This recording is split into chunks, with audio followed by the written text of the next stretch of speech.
I'm honored absolutely to be here with you, and I must admit that the invitation to deliver the Wakam Maulvi Memorial Lecture 2015 is not uh, is not an opportunity that I would have ever imagined would come my way.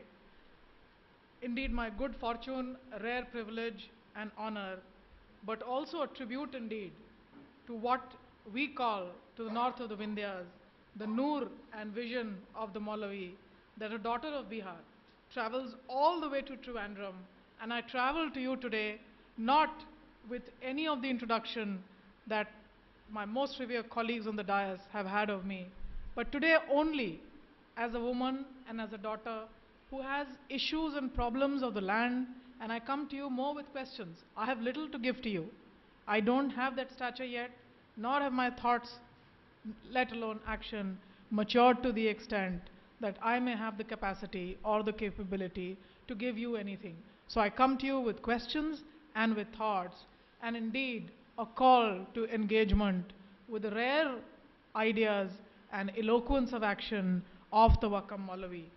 So, in a sense, it's the idea, it's his ideas that he challenged social inequality and spoke about education for the underprivileged, and that's something that's being carried under the umbrella of the trust. Now, I see this as the most evolved form of what we call on that side of the Vindhyas, what's called Rahmo Karam. And in most Western theories of state, this is known as the ethic of care. It's the Rahmo Karam of the state that must, in any sense, whether India were a democracy or not, embrace its underprivileged. That's been a charge on the state. That's been something that citizens of the state, or most indeed notions of the state, have always asked its ruler of Rahmo Karam towards those who are underprivileged. So I come to you today, and I would say that most in the Western tradition would call this the birth date. I was taught at a very young age by my grandmother, who would take me around as my mother studied for a higher degree in music. This was her second degree, and only her mother could let her do it. And I told my grandmother one day, I think today is my birthday. And my grandmother chided me and said, we don't have birthdays. We just have one thing called the Punya Tithi. And that's something that you have to grow of stature to have. So you will not have a birthday. I am honored indeed that I am called here today on such an important Punya Tithi of the Maulavi. So let me begin with this deep sense of very meaningful gratitude to Shri A.K. Suhair, who I call Suhair Bhai, and I would say absolutely without his persistence and without his great endeavor, I would not have been here today. So thank you, Suhair Bhai, for having made this possible for me. To Sajida Bashir, with whom I share a long-term, deep personal friendship, but also someone who's been my intellectual mentor and has helped me guide through the meandering ideas that I've had over many years. So I have little words to describe the kind of relationship that I have with her, but also on the dais, Dr. Achyut Sankar Nair, who I have met through the VMFT, Dr. Kalyamkulam Yunus, who remembered the Wakam Maulavi. I only heard it in translated form, but having read through some of what Suhair Bhai sends to me, I could associate with a lot of what he said, and Sajida's kind translation put me in touch with a lot of what he had to say. Shri Azir Kutti, who will come towards the end, but who's on the dais, indeed thanks to all of you. Now, as I said today, I come to you to talk not about the Wakam Maulavi, about whom all of you know so much. I will come to you with my questions. I will come to you for the answers that I was told Kerala and the Kerala model would give in the Hall of Ideas, not just here, but around the world. You indeed, today, you are privileged to be on a piece of geography that economists, sociologists, development practitioners, and indeed academics of all hues turn back to and say, let's look towards this piece of geography. Something unusual has happened here as far as development practice is concerned. There's something that's happened to this land and its people that can be emulated. So you indeed are referred to as a model. I have had only 2 brief brushes with you as a model. I can't even remember. I was probably under 10 then when my father said, "You're not going to learn from these books, you need to travel." And then in those days, there's no money to travel as lavishly. Today, Dr. Suhair Bhai has put me up in a hotel that I can't even dream of staying. But I do remember that my father then took us on a train all the way from Patna. I can't remember, but it possibly took us 3 or 4 nights. And the states that he wanted to see, wanted us to see, Kerala was among one of them. And as the train meandered through the state, he would tell me, "Now don't stick by your mother, look out of the window, grasp as much as you can. This is a learning opportunity for you." Now, those are the only words I remember. I remember little of the visuals. My second brush with your state and your model was when I began my life as an academic researcher then, as probably all of 21 or 22. That was the time that I was working with agrarian labor in Bihar, in central Bihar. I was working with a very noted economic historian, Arvind Narayan Das. But that's also the time that Kerala was achieving the status, as I would say, of sainthood in development practice. Your districts were becoming fully literate. And there was a Kala Jatha from Kerala that was coming into Bihar. Not only was a Kala Jatha coming in, there were also volunteers from the KSSP and the BGVS who had decided that they would make Bihar their home and they would stay here and they would have what is called the total literacy campaigns. And I was selected then by Arvind Narayan Das to trail the Jatha in areas that today are critical as far as the development discourse in Bihar, indeed in India and all over the world is concerned. So I was trailing the Jatha in areas of central Bihar called Gaya and Jahanabad.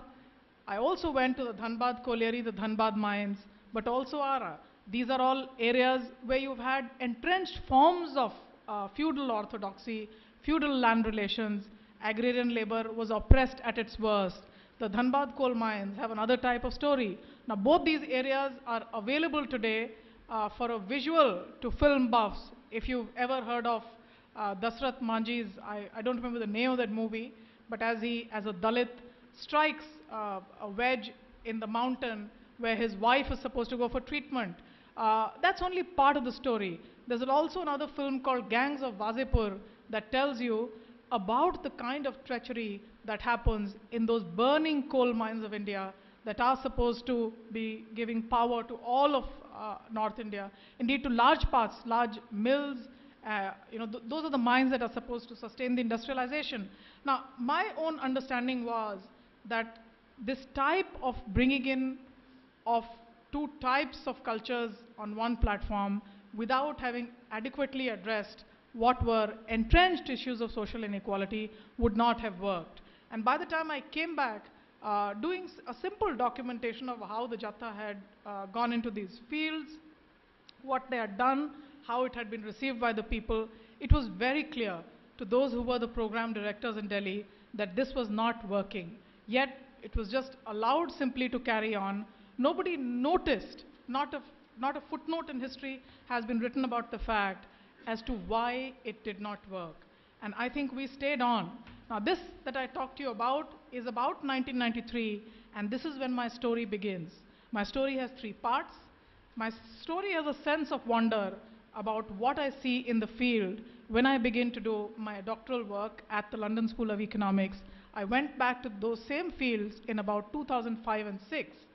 So my story has a starting point. It's got a year which is 2005 and 6.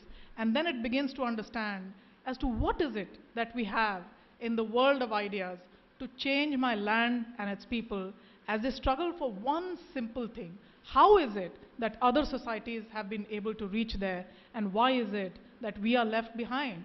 And today, when I speak to you, I will not talk to you about the academic ideas, but only the engagement of practitioners who tried to do some of this, who tried to realize some of these ideas for the people who lay oppressed and on the margins, the ideas of the Vakkam Maulvi, as I could read them. I never had the privilege of being around.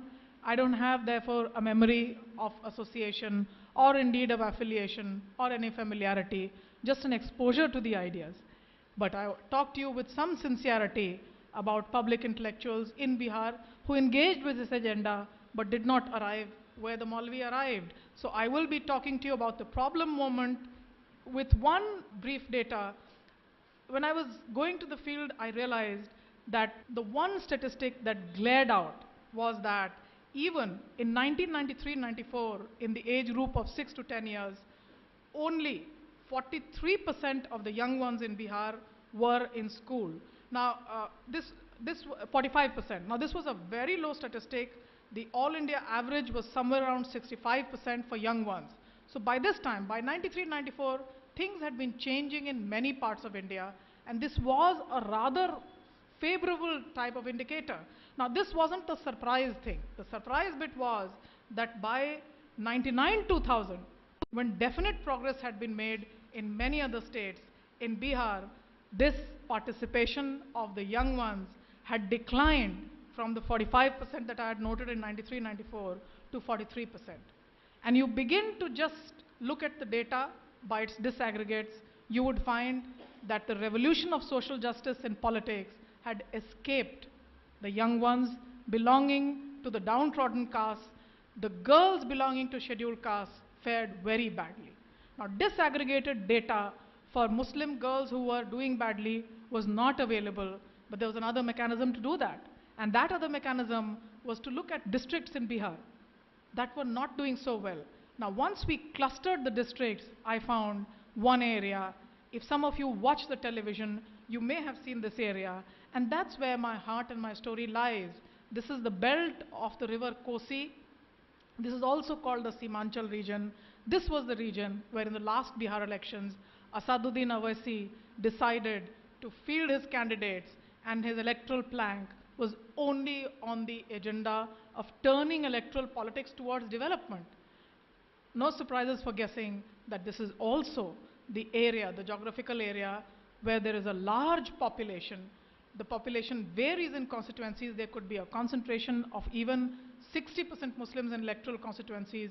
On an average, however, the Simanchal region has an average population of 30% Muslims. But in geographical areas, it could be even more concentrated.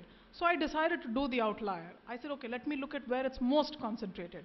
And I found that in the year that I was going down to the field, the last census data for 2001, just blindly moving and trying to find out where the worst off live, I found a block in Purnia where the literacy rate in 2001, after the world had proclaimed for a decade or so the Kerala model, after you had achieved what you had, in 2001, I came on a piece of geography in Purnia district where the literacy rate for girls was only 16%. Now, this was my hypothetical moment. What it looked like on the field is something that's there in my book. I'm not going to really harp too much on it at this point of time. But 16% literacy rate is only a statistic. If you go down to the field, the situation can be very, very disturbing. And as I wrote my PhD, as I summed it all up, I told myself that some of this are not words. They are things about which there must be a deeper sense of engagement. There must be a longer term commitment to think through these issues as to how can development practice, policy practice, the engagement of the academic, can there be a melting pot? Can some of this really converge to change the lives of people within a realizable time frame? And let me tell you that this is also the area once which provided, at the time of the First World War, the most skilled labor, the most hard-working labor for the revolution, the small industrial revolution that happened in Calcutta, and the method by which the Calcutta ports connected with England, which went to war then. All the work was being done by labor from this area. So in a sense, the push that this labor got and the sense of retrenchment that happened following the slump that came in parts of eastern India and indeed in Calcutta, that's a slump with which the challenges of which the labor that lives in this area has not been able to recover as yet. So what do the lives of the poorest look like? The lives of the poorest look completely disintegrated. Traveling to a school that's 3 kilometers or 4 kilometers can sometimes take you up to 4 or 5 hours, because this is also the area that's ravaged by floods. Now, you may think of Indo-Nepal relations as something that happens between heads of states, but this is the area where Indo-Nepal relations is about people-to-people relations of the extremely poor of the world. It's about living in a harmonious way alongside a river. The Kosi River and indeed the Bagmati have their upper reaches in Nepal, and those areas are used by poor and marginal farmers in Nepal. Good Indo-Nepal relations are the only way in which people in this area can escape the fury of floods for at least 6 months in a year. Now, 6 months in a year, they are living at the Rahmo-Karam of the state in houseboats. Now, this is also the area that even until about 95, 96 or about 2000, the money that was given for disaster management was something that was completely siphoned off. So I found that this was not about education. This was about understanding the cadavers who were willing to take out the money from those who didn't even have a square meal a day. So this was really the embedded understanding of state in that area. And the research that we did, we had field workers from the Aligarh Muslim University. Teachers would respond and tell us that, look, the only way to punish us is that we get posted in the extremely flood-affected, flood-prone areas, and we have to pay a fine, a levy of so much money to some politician. If we don't pay this, our jobs cannot be saved. Now, I realized, therefore, that my understanding of extraction, of rent-seeking, of levies by zamindars of central Bihar was something that had differed over time in Bihar. Perhaps we had done away with our landed aristocrats, but still, amongst public functionaries, there was extreme corruption, an idea that needed to be fought. Now, where were the ideas of support coming from? The ideas of support, ipso facto, were coming from states like yours, and at this point of time, I found that the world was celebrating, not just India, the world was celebrating something called the Kerala model. I found in the social statistics of your states ideas and data that told me that you had something that we did not. You had something valuable. You had a good life expectancy of people. You had women literally outliving men. You had lower birth rates. And of course, higher literacy rates. Now, these were things that Purnia was struggling for. And indeed, when Purnia was struggling for these, Bihar was struggling for it. And India was not getting up to the mark. So the Kerala model, when I started reading noted scholars such as Amartya Sen, who's co-authored with Jean Drèze, and they noted that the Kerala model is something that produces better social outcomes for its people with public action and engagement, and it does so without actually having a political revolution. So I realized, look, if I trail this work, I might find something which tells me how to invoke change in the life of absolutely poor and desperate people without going through an overt form of revolution. Now, greater engagement also told me then that, and that's something where I'll open up the argument. They also said that much of the achievements in Kerala, and they saw Kerala regionally. I was very thrilled with this. They spoke about Kerala as 3 regions. Many others do so, and you understand your state as 3 regions. Bihar was also 3 regions. So I found some immediate ring in your understanding your geography as 3 regions and our understanding our state as 3 regions. But 2 of your regions were princely states. Only 1 was ruled by the British. For us, all 3 were ruled by the British. We were under the direct control of the British. For us, the land revenue system was permanent settlement, which created a class of immediate extractors amongst the zamindars. So the feudal oppression, undeniably, was far more entrenched in Bihar than it would have been in areas that had different types of land settlements, a very irresponsible form of relationship between the zamindar and the rayats, or the tenants, or the actual cultivators. Now, Drèze and Sen begin to say that it is the edict of the Travancore state, the edicts that create free public education, that incentivize through scholarships the education of the lower castes, of women, and later for women, later for girls. So in a sense, there is some literature that comes up that talks about the Kerala model as if the achievements of the Kerala model are those that were first and most notably achieved in the state of Travancore.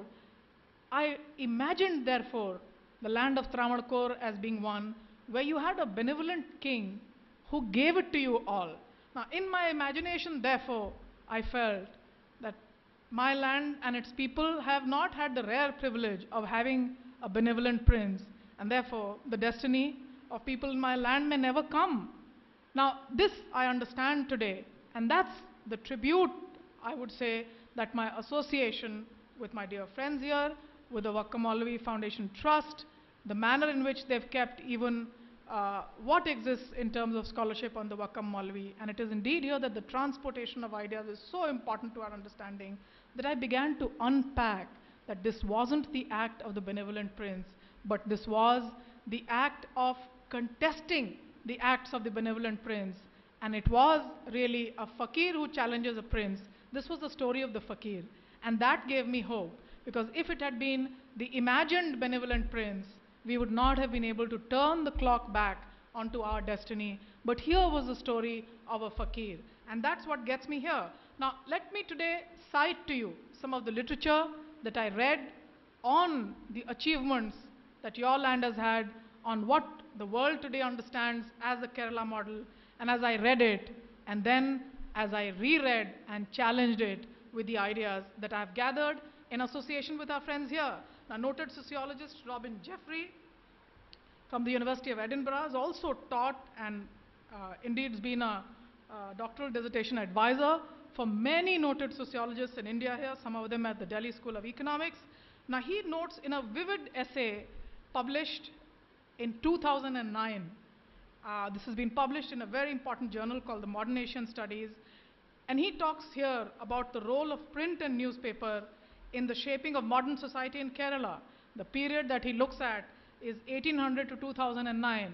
Now, I was very keen to read this piece because I was sure that I would find at least some different ideas on the Vakam Maulavi here than what I had read on the emails that we've exchanged so far and on the material that I have read about on the Maulavi, courtesy Suhair Bhai and Sajida. Now, it's been significant here that Kerala is noted by Jeffrey as India's most newspaper consuming state over the past 200 years.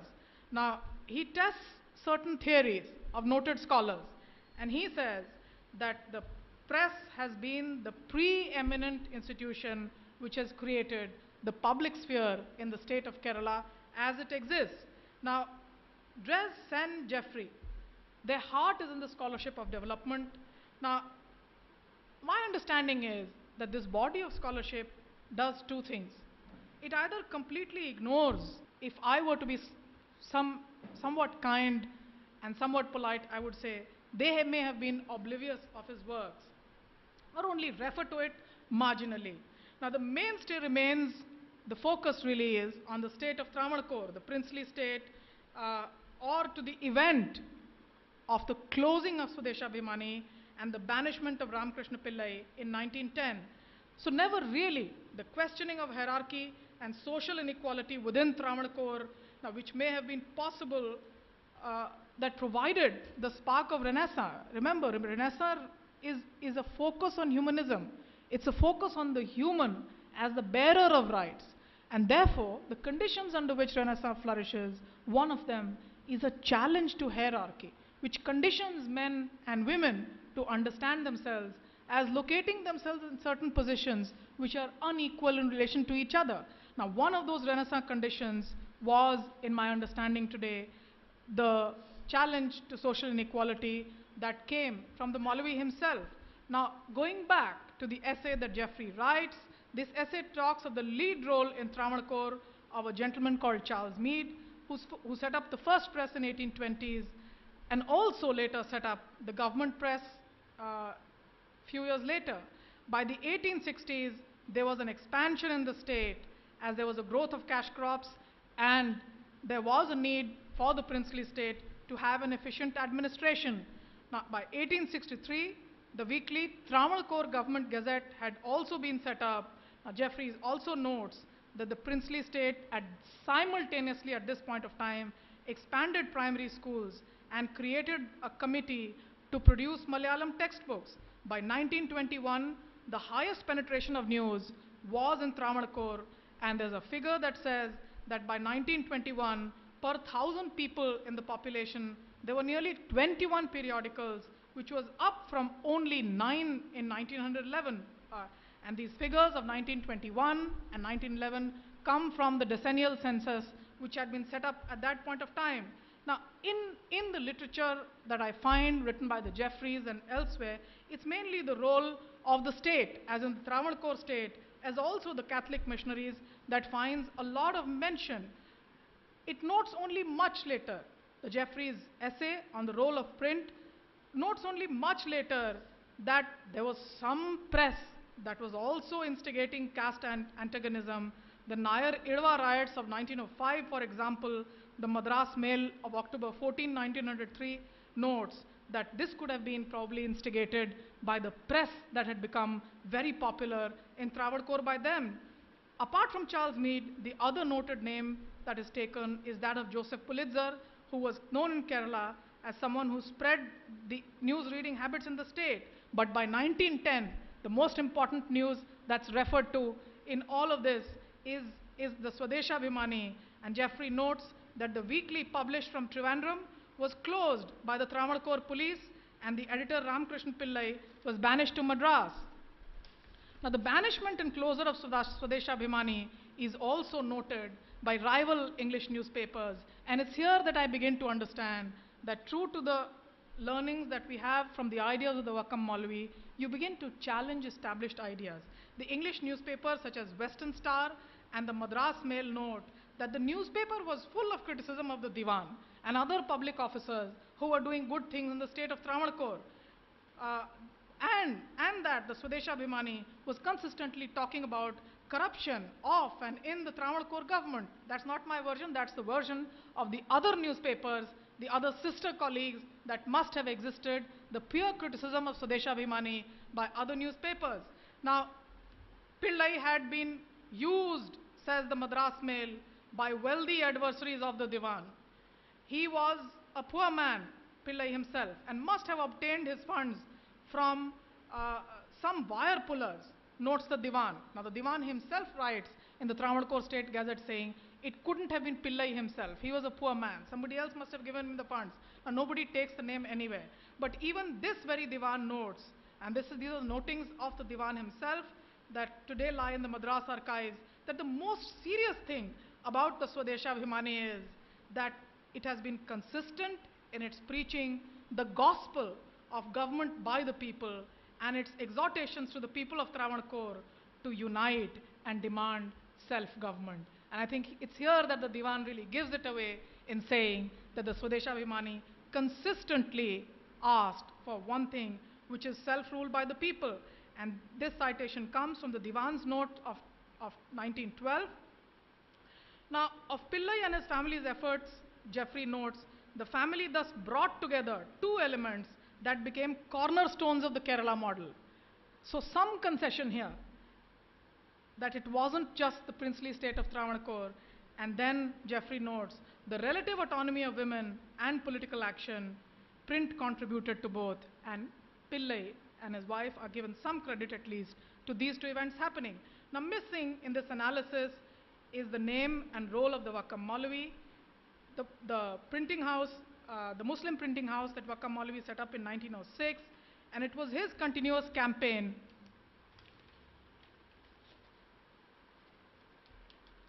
I also understand that it was his continuous campaign that led to the introduction of Arabic as a medium in schools in the Travancore area. Now, I do end my brief phrase with what I understand of the unpacked and greatly expanded Kerala model, which must have a central understanding of the role that the Vakam Maulvi played. If you can see, Bihar's destiny today is a tied destiny precisely because we've lacked the figure of a Maulvi. We've lacked that fakir that could have concentrated himself on the issues pointedly belonging to a particular community and indeed to the girl child in that particular community. Now that the Nambudiri Pad handed over the press back in 1968 in a public function to the legal heirs of Maulvi Abdul Qadir, that also does not find a mention in the history of print press in India, and how the printing press created a public space, and how that public space created the Kerala model. Now, much of the citations that I do of the ideas of the Vakam Maulvi, I have read from the writings of Sri M.A. Shakur, who was a nephew of the Vakam, and those have been shared with me very kindly by Soher Bhai. Now, my understanding, therefore, is that the takeaways from the Kerala model are that understand how consistently some of these issues were emphasized upon by people who engaged with these ideas, as Sajida rightly said, on the field where it mattered for the people. So if I don't find the Vakam Maulvi in the archive, the reason is he was with the people. Now, it's the job, therefore, once having understood the role of ideas in introducing social change, once having understood the role that the Maulvi played in transforming Kerala and giving to India the possibility that there is indeed within India's democracy the possibility for comparing ourselves and learning from each other. Let that learning be of the story of the fakir rather than the story of the prince, because it's in the protest, it's in the challenges to social hierarchy that much of our current social condition can be changed.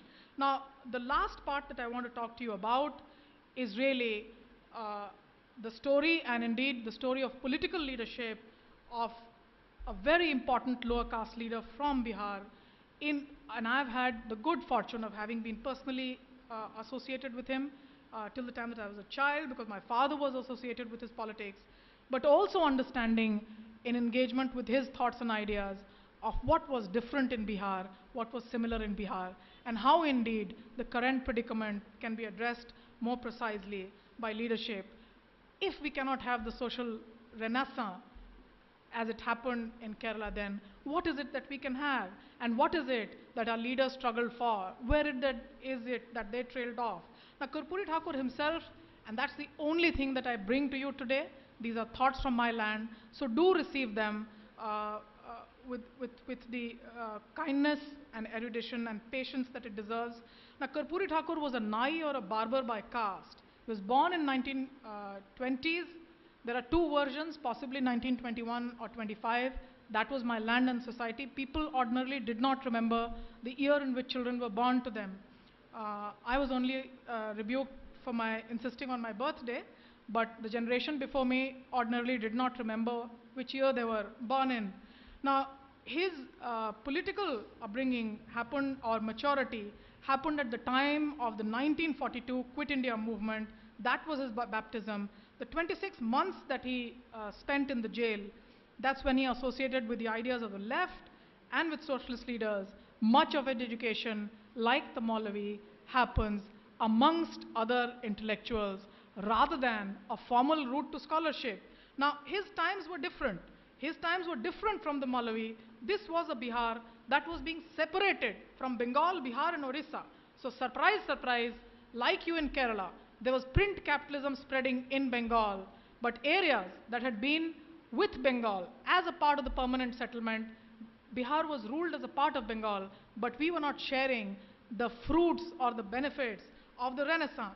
Now, at this point, Karpuri begins to deliberate on the condition of Bihar, and he believes, unlike the Maulvi, that the parliamentary style politics and the electoral arena is where he should locate himself.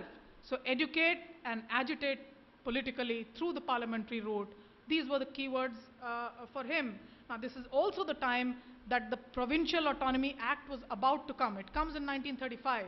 So if Karpuri was thinking differently from the Maulvi, remember, in social reality, as also in the social sciences, we can't have a controlled experiment. Two leaders in two different geographical parts of the country, born at slightly different points of time and experiencing differences, are reacting to similar things but differently in terms of ideas. Now, a tribute to his political stamina, that from 1952 to 1988, although he became a strong and devout anti-Congress leader, largely for the parties ignoring the lower caste, Karpuri never lost any election, and that was a tribute to his entrenchment amongst his people and with their issues and their ideas. Now, what I'll do here now is that there's no systematic history, just like the Vakkamali, there's no systematic history written of Karpuri, but what I've done is that I have scanned the entire array of legislative interventions that he's made from 1952 until 1988, and what I bring to you are 2 or 3 short vignettes of what he feels and thinks on education, and here you will find that the puzzle is really solved in intellectual terms. Now, when I went through the legislative debates, before I give you those 2 short stories of what he has to say on issues of education, let me tell you that the issues that he talks about passionately are obviously the issue of floods and rivers. And yesterday, as I was here at the VMFT and you spoke to young journalists, I could see there was a sense of ecology that dominated the discourse. Karpuri was Bihar's first ecological politician. The maximum amount of time that he's devoted is not, and pardon me for saying this, not for the divine river Ganga. That's the big river. It's taken care of by many states. He talks about the smaller rivers that make or mar people's lives. He talks about the river Kosi that joins Nepal and Bihar, or the Bagmati that joins Bihar and Nepal together, Kosi that once again joins Bihar and Nepal together and plays havoc with the lives of people in Simanchal, indeed many of whom are agricultural laborers and Muslims by caste. He also talked about the Gandak, where he felt that canals now as public works could help the plight of the people, but education was central to Karpuri's understanding. But his understanding of education came along with another term that he referred to, and it was called berozgari, or unemployment. Before I go on to those 2 snippets, let me just tell you that the current Chief Minister of Bihar, Nitish Kumar, was also an engineer. Around 1974, when the JP movement happened, he was a trained engineer who did not have a job. And Karpuri, as Chief Minister, decided one day to give jobs to all the educated, highly educated unemployed in Bihar, and Nitish Kumar was one of those. By an edict of the new Chief Minister that had risen through struggle, he was given a public job in the government. Now, so it's not a surprise to me that Nitish turns to the agenda of development. Now, education was very important to Karpuri's thinking, and it's here that I find some similarities and parallels. Just as the Vakam Maulvi was fervently using his pen and his scholarship to translate a lot of important texts into Malayalam, Karpuri's emphasis was also on the vernacular. Now, why was this emphasis there? That emphasis was there because just before the permanent settlement became the way it did, we were actually flourishing with schools. And the William Adams Survey of Rural Education in 1830s tells us that 2/3 of the villages actually had a school. But those schools were teaching in the vernaculars. Those schools were teaching in the patshalas and the maktabs. Now, even in the maktabs, the spoken language of the Muslims, I had read somewhere that somebody, I think Shakur Saab went to Aligarh Muslim University, did he? Who went to AMU? And they found that he didn't know Urdu, some writing somewhere. And it was similar for the Muslim in Bihar. He wouldn't generally, a lot of them would not be writing in Urdu, but they would be conversing. They would be reading the Quran, the maktabs. So a lot of it was really oral instruction. So we didn't have a text, but we had oral instruction, and the language of life, as also of the Patshala and the Maktab, was our spoken language. Now that's something that a man called Macaulay comes, the entrenched zamindar feels that English education, especially at the higher levels, and degree awards should create the new elite. Now that creates a situation where a population, 2/3 means 75% in schools. Now 75% that was in schools really became bystanders around new schools and were literally peeping in as to what was happening inside the English school, the life of the Englishman. So suddenly education, which was available to most in a language that they knew, that became a commodity, and those who were educated became museum pieces. Now Karpuri literally struck at that idea, and he was against, and in difference to what Sajida said, he was against English education. But I think he and Maulvi were talking of 2 different Englishes. Karpuri was talking about the world of the Angrez. He was talking to strike back at the roots of what created the exclusion.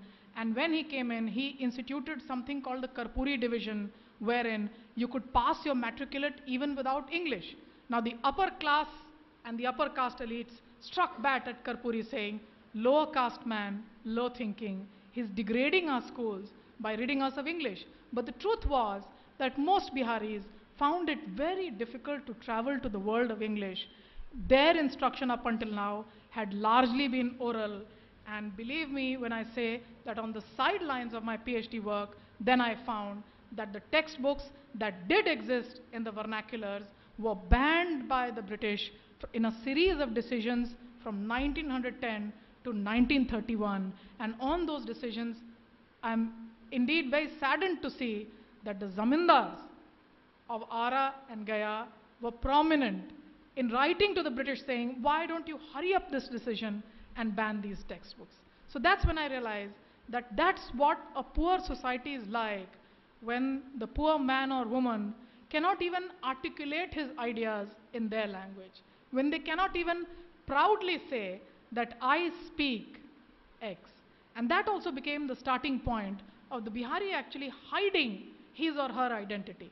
Because the moment we spoke in our own language, we were called the Dehatis or the villagers. The villagers speak this language.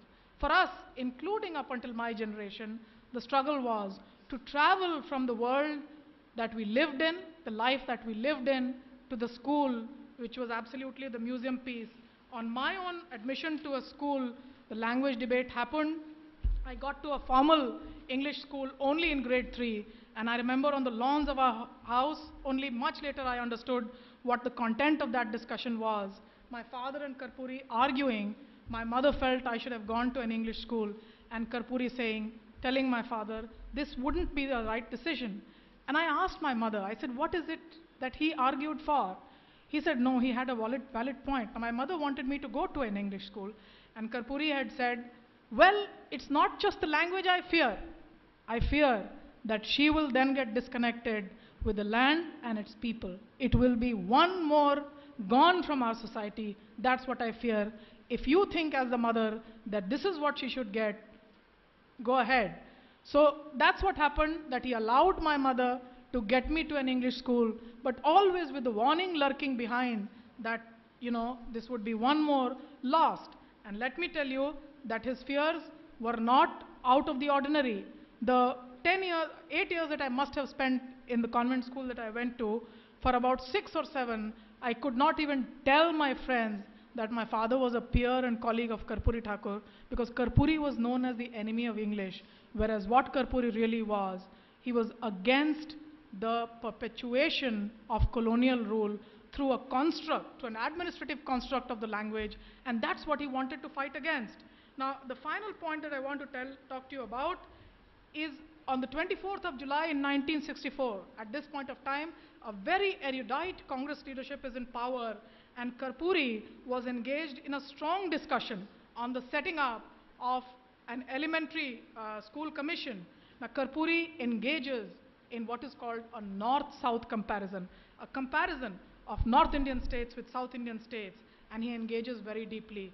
Such is the tenor of those debates that he addresses the chair, and he says that, sir, the 1962 election manifesto of the Socialist Party had asked that we make compulsory, free and compulsory elementary education, just as Kamaraj Nadar had announced in the Bhubaneswar Congress, and that you, sir, know that Bihar today is amongst the most underdeveloped states in comparison to all the other states, especially to the south of India, and take note of Madras, sir, with some seriousness and responsibility.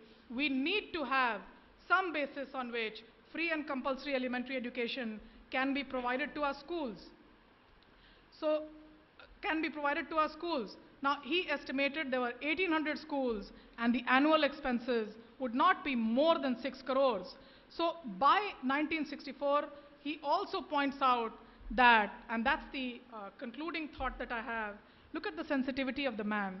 In the same debate, he says that one of the worst things that you've done is to have aligned the school calendar to a year that begins in July and ends in June.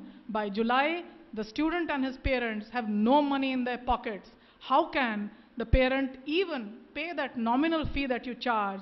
And how can the parent even give the student a bundle of grain on which he needs to live for the next 3-4 months?